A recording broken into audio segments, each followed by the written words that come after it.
자, 저는 그 인간사랑, 자연사랑, 마지막 고향사랑이라 했습니다.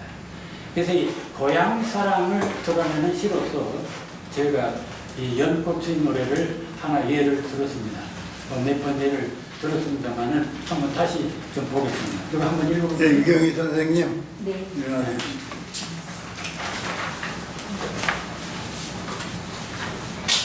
연꽃의 노래.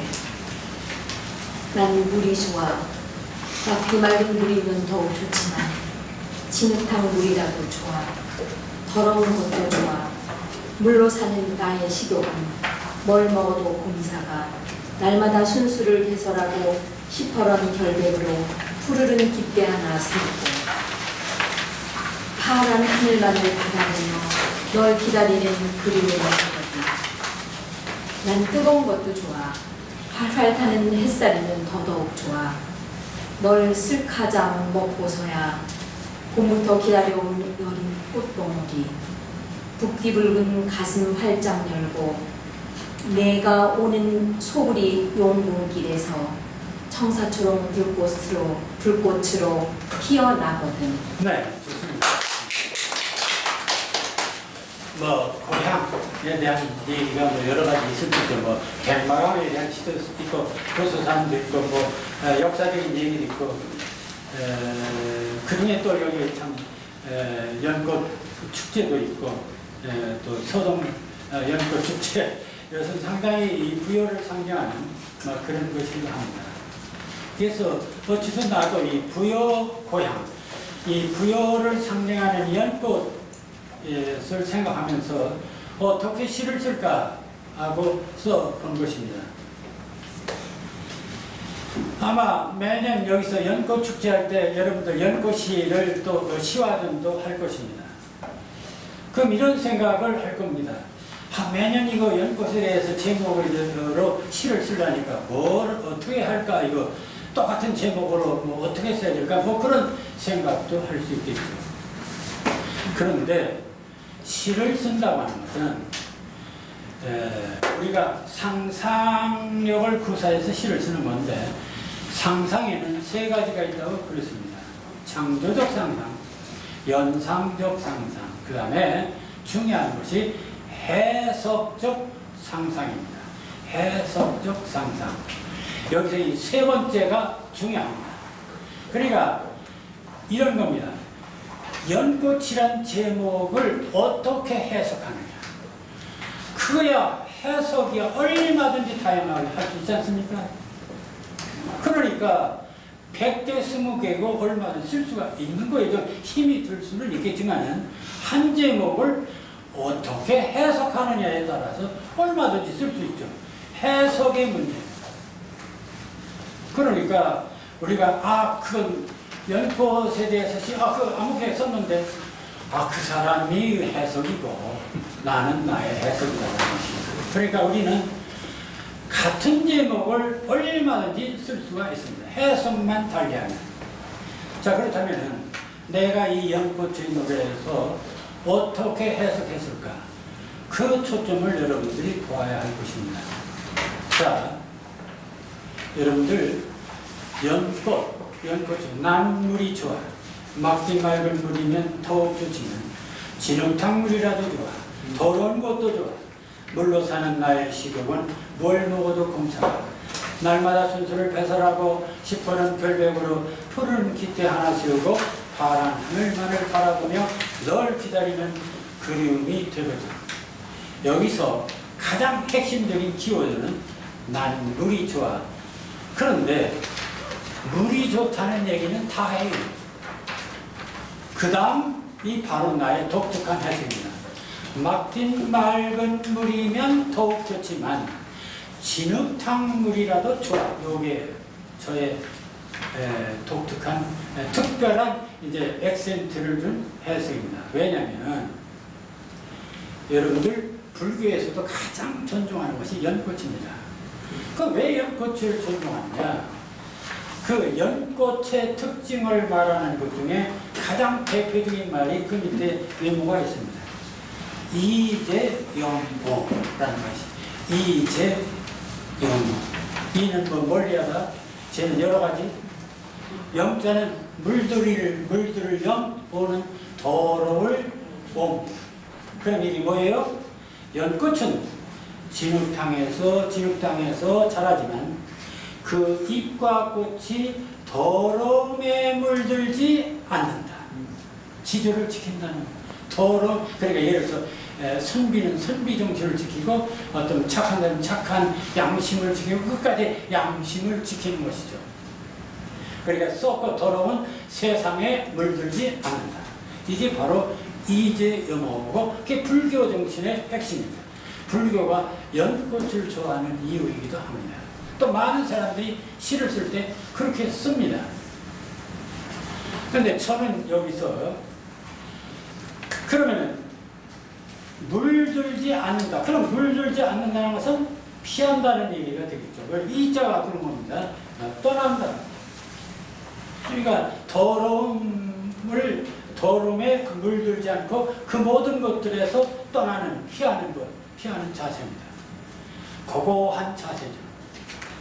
그런데 저의 연꽃에 대한 철학은 그렇지가 않습니다. 거기 있는 것처럼 막디 맑은 물이면 더욱 좋지만 진흙탕 물이라도 좋아.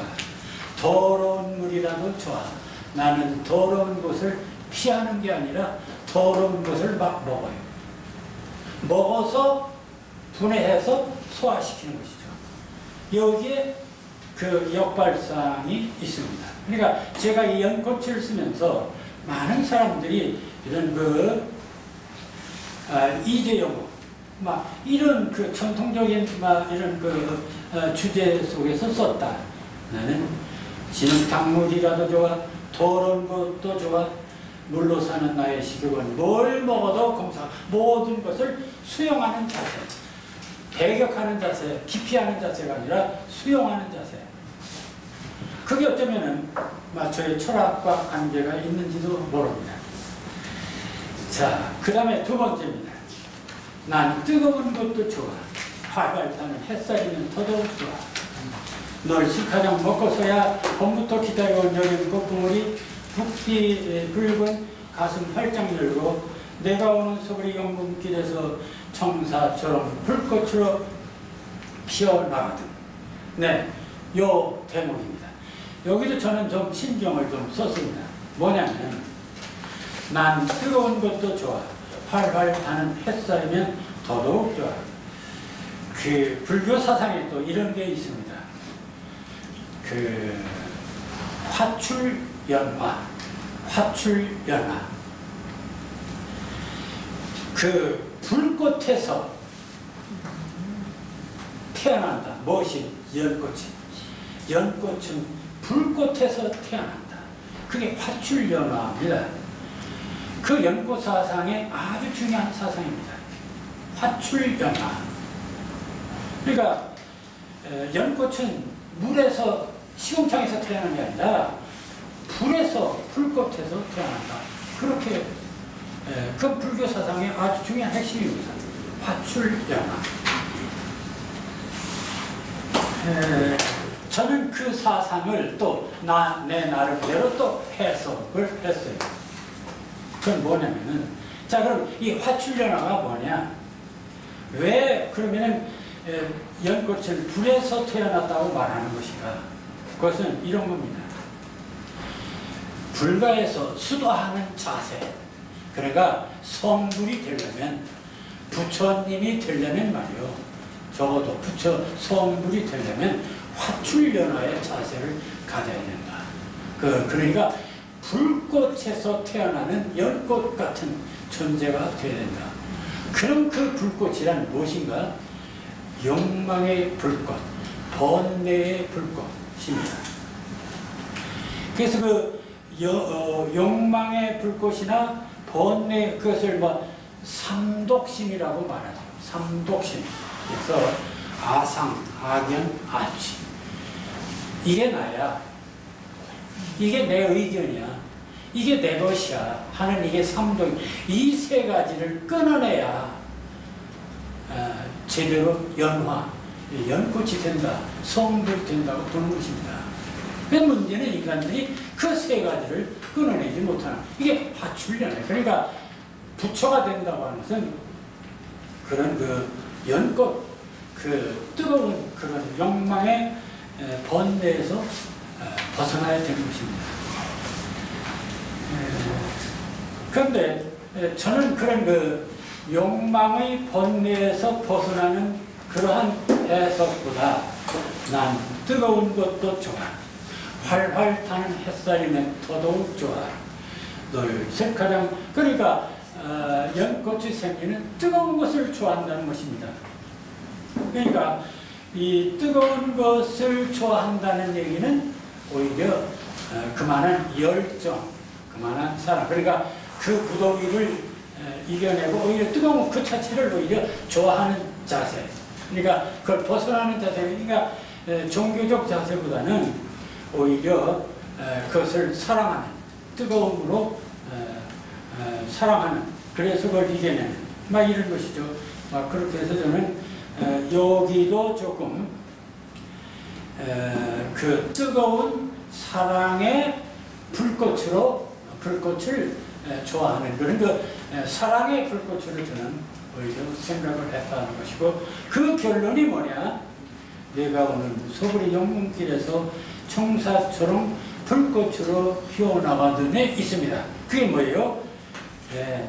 선화공주가 서동을 기다리는 자세가 아니겠는가. 그러니까 부여의 이 연꽃의 영문 여기 드라마는 그런 일종의 화출연화의 진정한 의미가 그런 사랑의 불꽃으로 서동을 기다리고 만나는 사랑 이야기가 되어야 하지 않겠나, 그런 생각에서 이렇게 한번 시를 써봤습니다. 그러니까 이건 철저히 저의 개인적인 해석이다 하는 점을 참고로 말씀드립니다.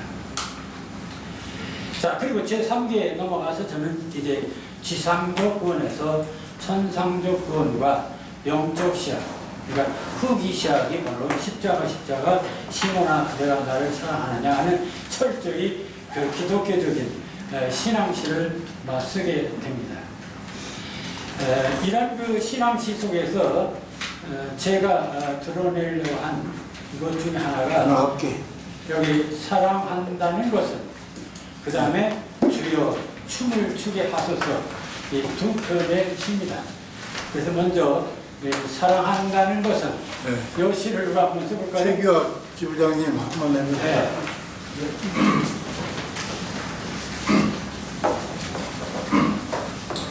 사랑한다는 것은 뽕문표, 사랑한다는 것은 한 40쯤일 쯤 욕망의 산뿌리마저 자르고 온건 귀에 거시밭길 땡볕 광야를 헤매거나 살과 뼈가 엉겨붙은 깡마른 영혼이 되고 2월의 싸늘한 바람처럼 앙상한 가지에 목을 매는 것이다. 그리하여 나무 십자가 그 아슬한 높이에 손과 발은 두어 뼘의 대못으로 꽝꽝 두드려 맞고 참으로 옆구리마저 찔러 한 서말쯤 물과 피를 쏟아내는 것이다. 그래도 남은 것이 있다면 풀무로 태워버리거나 절구로 빻아 하얀 가루, 은가루 한 줌 대지에 뿌리거나 허공의 바람처럼 날리는 것이다. 그리하여 나는 죽고 내 욕망의 그림자도 죽고 가증한 본등의 흔적마저 부재한 텅 빈 하늘에 오직 너만 있는 것이다. 너만 한 송이 붉은 장미가 되어, 너만 눈부신 봄 햇살이 되어 파란 하늘에 가득한 것이다. 네. 여러분들, 사랑한다는 게 뭡니까? 우리가 사랑하면 이제 일반적으로 해서 에로스, 남녀간의 이성적인 사랑, 에로스가 있고, 또 필리아, 이제 예를 들어 우정적인 사랑 있고, 그 다음에 이제 신의 인간의 사랑, 신의 인간에 대한 그걸 뭐 절대적인 사랑이라고 말하죠. 그럼 여기서 제가 이제 이 지상조건에서 천상조건, 그러니까 인간이 신을 통해서 구원을 얻을 수 있는 유일한 길이 뭐냐?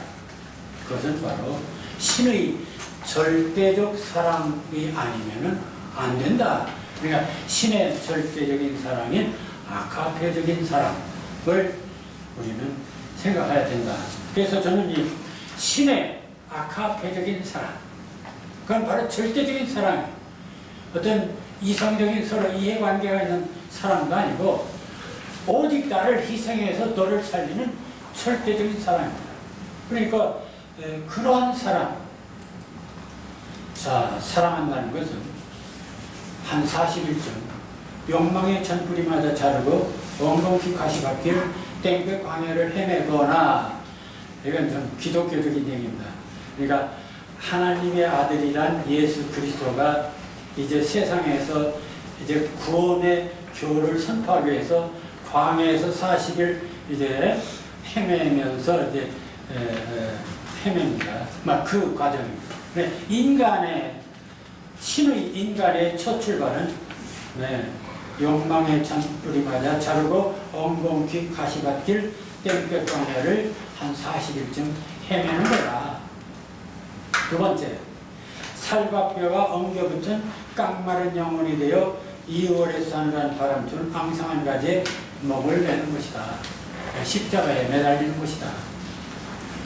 그 다음에 손과 발은 두어 뼘이 된못으로 빵빵 두드려 받고 창으로 옆구리 맞아 찔려 한 소말쯤 물과 피를 쏟아내는 것이다. 그런 어떤 처형에 따르는 순한 고통을 감내하지 않고는 진정한 절대적 사랑이라고 말할 수 없죠. 막 그래도 남은 것이 있다면 풀무로 태워버리거나 절구로 빻아 하얀 가루 은가루 한 줌 대지에 뿌리거나 허공에 비바람처럼 날리는 것이다. 자, 그렇게 십자가 달려서 피도 흘리고 다 죽었는데 그래도 또 남은 게 있다면은 풀무로 태워버린다라는 말을 썼습니다. 이게 뭐냐면 구약시대요, 남의 죄를 속죄해 주려면, 다시 말하면 죄를 사하려면은 번제라는 제사를 지내야만 했습니다. 번제. 그 번제가 뭐냐면, 번제는 양이나 소나 뭐 이런 비둘기나 이런 동물들을 잡아서 이것을 불태워버리는 것입니다. 불을 태움으로써 상대방의 죄를 태워주는 것이죠. 그러니까 완전히 자기 몸을 태워서 상대를 살리는 것입니다. 이게 바로 그래도 남은 것이 있다면 풀무로 태워버리거나 바로 그겁니다. 그 다음에 절구로 빻아 하얀 가루, 은가루 한 점 대지에 뿌리거나, 이것은 요즘 뭐 되게 무덤에 묻지 않고 가루를 해서 바다에 뿌리, 그러니까 죽음의 마지막 하나까지도 이렇게 완전히 다 포기하는 것이 바로 절구로 빻아서 은가루로 뿌리는 행위가 되겠죠. 자, 그래서 결론은 뭐냐? 그래서 나는 죽고 내 욕망의 그림자도 죽고 가증한 분노의 흔적마저 부재한 텅 빈 하늘에 오직 너만 있는 것이다. 정말 절대적 사랑, 정말 아카페적인 사랑은 뭐냐? 이 모든 것 나는 다 죽고 텅 빈 하늘에 오직 너만 있는 것이다. 너만 한 송이 붉은 장미가 되어 너만 눈부신 봄 햇살이 되어 파란 하늘에 가득한 것이다. 이게 진짜 희생이고 절대 사랑이 아니겠는가. 막 그런 생각을 하면서 신의 절대적인 사랑, 이렇게 한번 생각해 봤습니다. 자, 그리고 마지막으로 주여 춤을 추게 하소서, 이런 시를 마지막으로 썼습니다. 자, 요거 누가 마지막 장국영 기자님 한번 읽어보세요.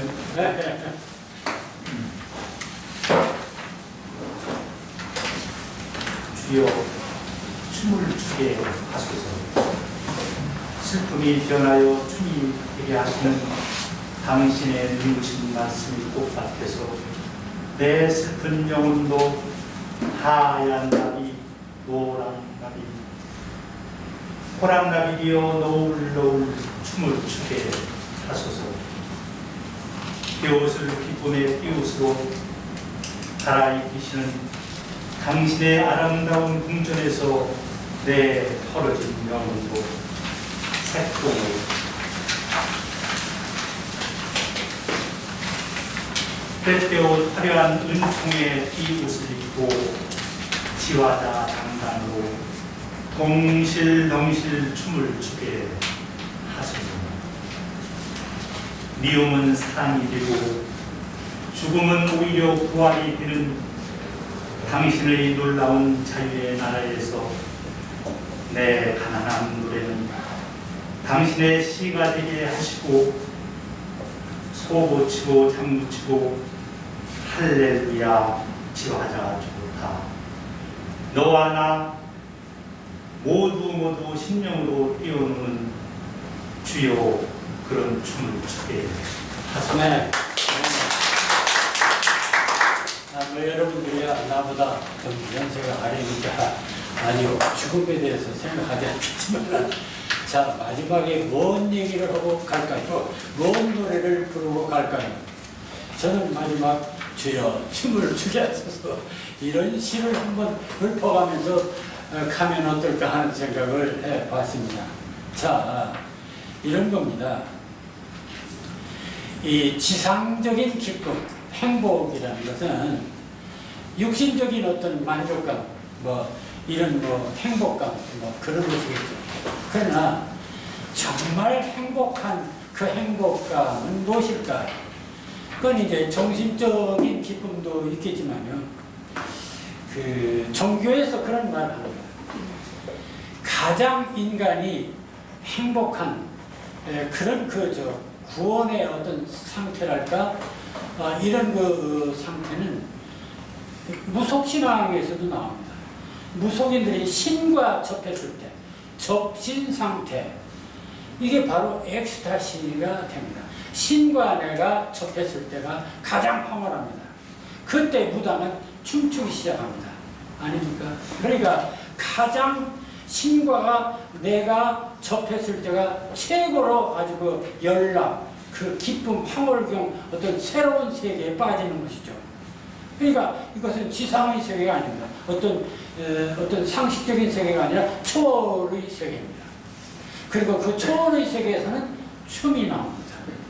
그러니까 어찌 보면은 인간이 최고의 영혼까지 정말 구원의 어떤 확신을 얻는 최고의 경지는 노래가 아니고 춤이 아니겠는가 그런 생각을 해봅니다.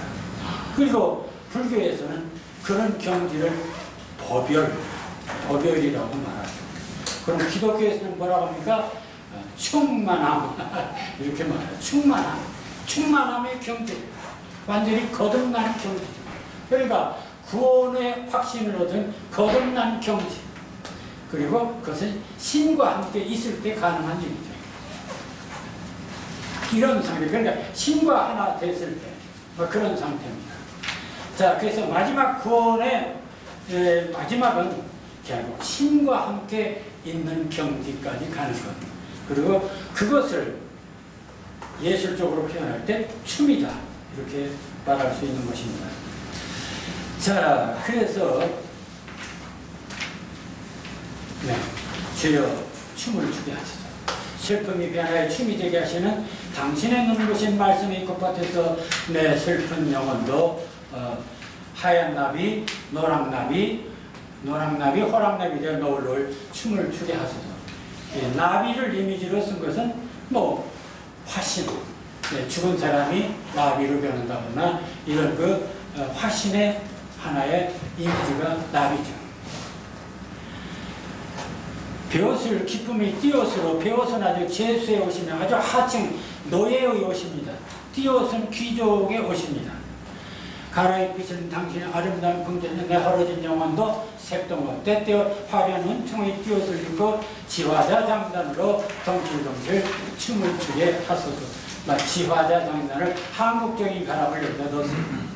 미움은 사랑이 되고 죽음은 오히려 부활이 되는 당신의 놀라운 자유의 나라에서 내 가난한 노래는 당신의 시가 되게 하시고 서고 치고 장구 치고 할렐루야 지화자도 다 너와 나 모두 신명으로 뛰어노는 주여 그런 춤을 추게 하소서. 그러면서 나도 하늘나라로 가고 싶어요. 자, 이렇게 해서 저의 어떤 작품 세계, 작품 사서 저의 인생 이런 것들을 녹화하려고 했는데 마이크도 없는데 너무 힘들게 정말 했었고 박수 한번 쳐.